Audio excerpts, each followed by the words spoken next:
संत बलवंत हनुमंत लाल की जय। जगत जननी जगदम्बा उमा भवानी की जय। प्रिय श्रोता बंधुओं, हम आपके सामने शिव पूजन विधि बताने जा रहे हैं। शिव बाबा भोलेनाथ की पूजा किस प्रकार करनी चाहिए, किस समय करनी चाहिए, किस आसन पर करनी चाहिए, किस तरीके से करनी चाहिए, ये जानकारी आपके पास हम भेज रहे हैं। कुछ भक्तों का फोन हमारे पास आया था कि गुरुजी आप हमें तरीका बताइए जिससे हम भोले बाबा का पूजन कर सकें। उनकी बातों को गंभीरता से लेते हुए हमने विचार किया कि कुछ शिव पूजन विधि के बारे में आपके पास पहुंचाऊं। इसलिए आप ध्यान से सुनिए किस प्रकार करना चाहिए अपने आराध्य देव का पूजन।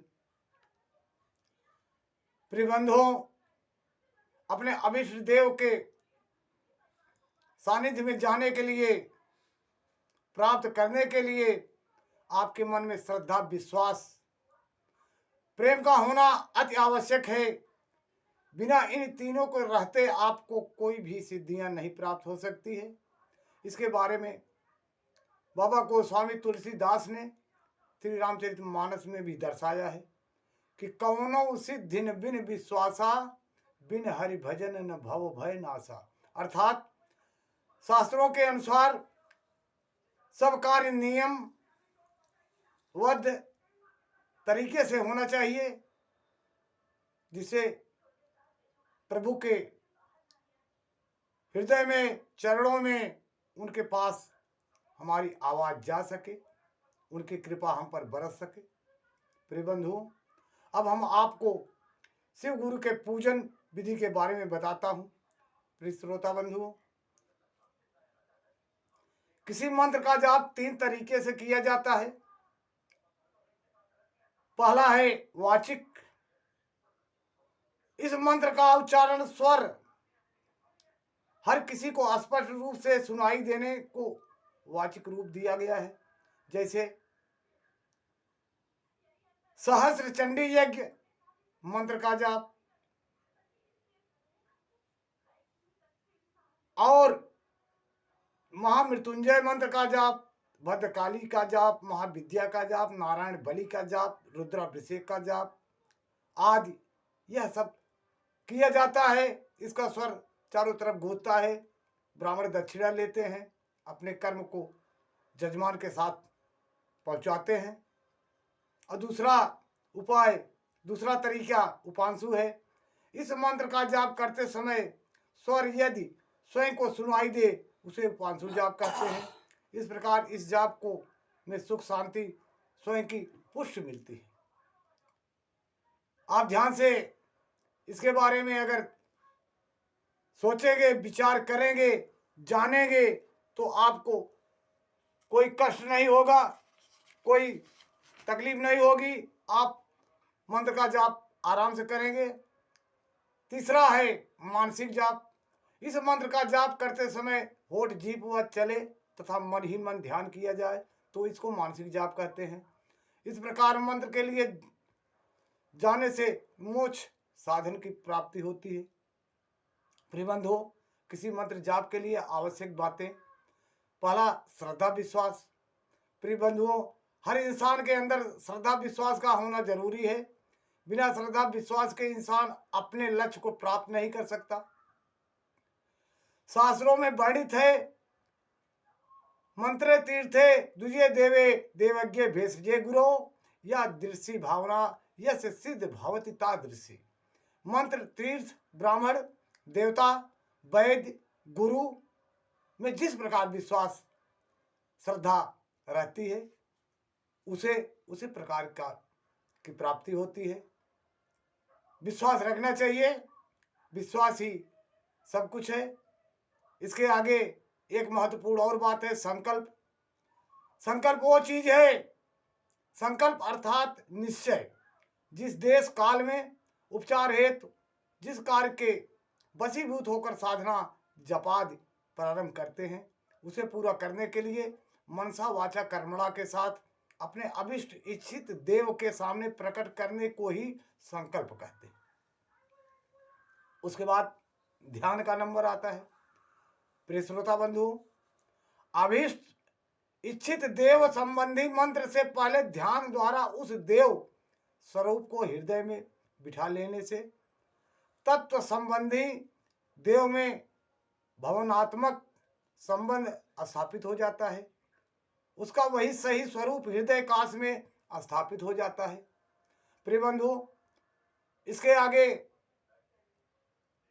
अगला भाग आता है संयम। संयम वो चीज है प्रिय बंधुओं, संयम का तात्पर्य है शक्तियों के अपव्यय से हमें स्वयं को रोकना। हमारे शरीर के मन के अंतः में शक्तियां भरी पड़ी हैं, उसका यदि उचित नियम से उपयोग या उपभोग करें तो हम महान कार्यों को स्थापित कर सकते हैं। शक्ति के नाशक मार्ग में सब इंद्रियां हैं।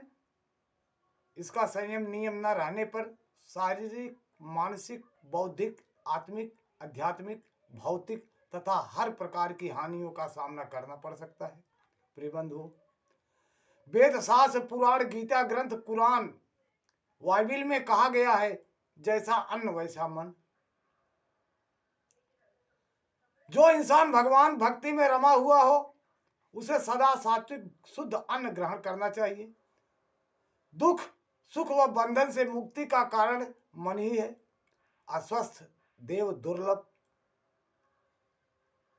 मन से ही चिंता, निराशा, शोक, दुख, कलह, काम, क्लेश, ईर्ष्या, द्वेष, क्रोध, मोह, लोभाद प्रकट होते हैं। दुर्भावनाएं, हीन भावनाएं अपना जड़ जमा लेती हैं। प्रिय श्रोता बंधुओं, अगर मन स्वस्थ हो तो इस प्रकार की वृत्तियां उसका कुछ नहीं बिगाड़ सकती। साधक के लिए आहार की प्रथम सीढ़ी है। अधिक भोजन खाने से आलस्य आता है। भोजन जितना ही शुद्ध ताजा हो उतना ही उत्तम होता है। पूजा के लिए आसन का भी प्रयोग बताया गया है। प्रिय बंधुओं, पूजा स्थान के लिए कई आसनों का प्रयोग किया जाता है। जैसे लोग गांव में अक्सर कुश का आसन बनाते हैं, व्याघ्र चर्म का आसन बनाते हैं, तमाम के आसन, रेशमी वस्त्र का आसन बनाते हैं, ऊनी कंबल का आसन बनाते हैं, यानी जिसपे सुखासन रूप में बैठ करके ध्यान अपने अभिष्ट देव का करना चाहिए, तो उससे फल की प्राप्ति होती है। प्रिय श्रोता बंधुओं, आपके लिए सबसे सुंदर आसन कुश का आसन है। यह प्रायः शुद्ध माना गया है, विशेषकर सुख, शांति, मोक्ष, कल्याण के लिए है। और माला का निर्णय आपको करना है, कौन सी माला किसके लिए करना चाहिए। प्रिय श्रोता बंधुओं, मंत्र जाप के लिए हमारे मंत्र के लिए संत मुनियों ने माला के कई प्रकार बताए हैं। कर्णमाला है, पद्म बीजाद माला है, जीरा पोता माला है, मोती शंख माला है, स्फटिक माला, रत्न स्वर्ण मूगा की माला, चांदी की माला, शंख माला, कमल गट्टा की माला, तुलसी माला, कुश मूल माला, वर्ण माला, रुद्राक्ष माला, आज तमाम मालाएं हैं। लेकिन प्रिय श्रोता बंधु, हर एक माला का अपना अपना अलग गुण है। हर एक माला को अलग अलग रुद्राक्ष एक ऐसी माला है जिसका उपयोग हर कर्म के लिए किया जा सकता है, क्योंकि यह सर्वगुण संपन्न माला है। इसे सर्वश्रेष्ठ माला माना जाता है। शुद्धता, आपके शरीर में शुद्धता नहीं है, मन शुद्ध नहीं है, तन शुद्ध नहीं है, चित्त शुद्ध नहीं है, तो कोई लाभ होने वाला नहीं है।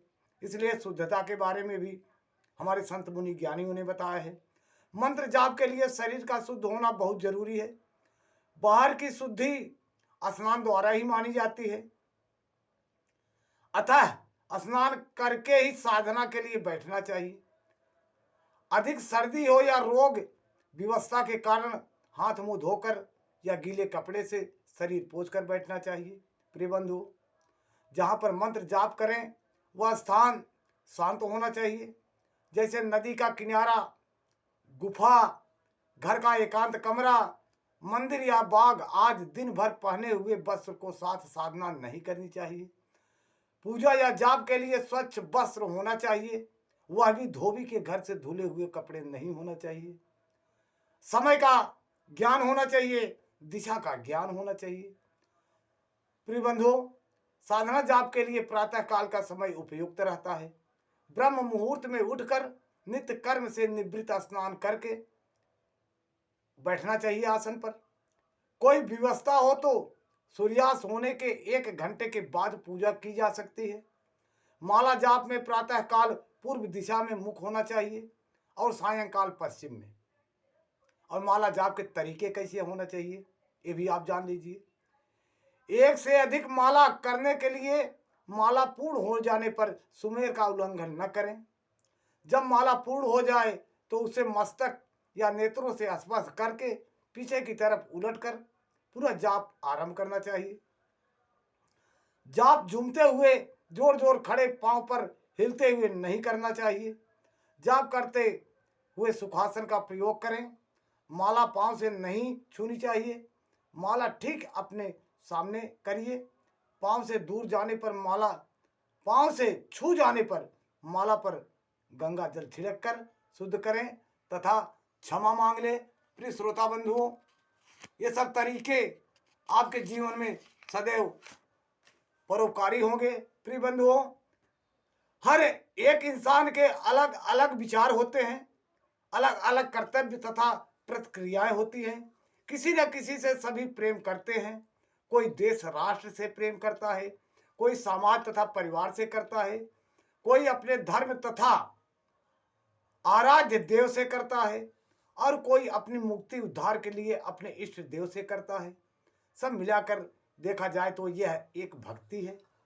भक्ति में सबसे बड़ी शक्ति है, मगर उसे नियम और शास्त्र के अनुसार से निभाया जाए तो जो अपने इष्ट देव के चरणों में अपने जीवन को श्रद्धा विश्वास के साथ समर्पण करके करे तो उसको सदैव लाभ होता है।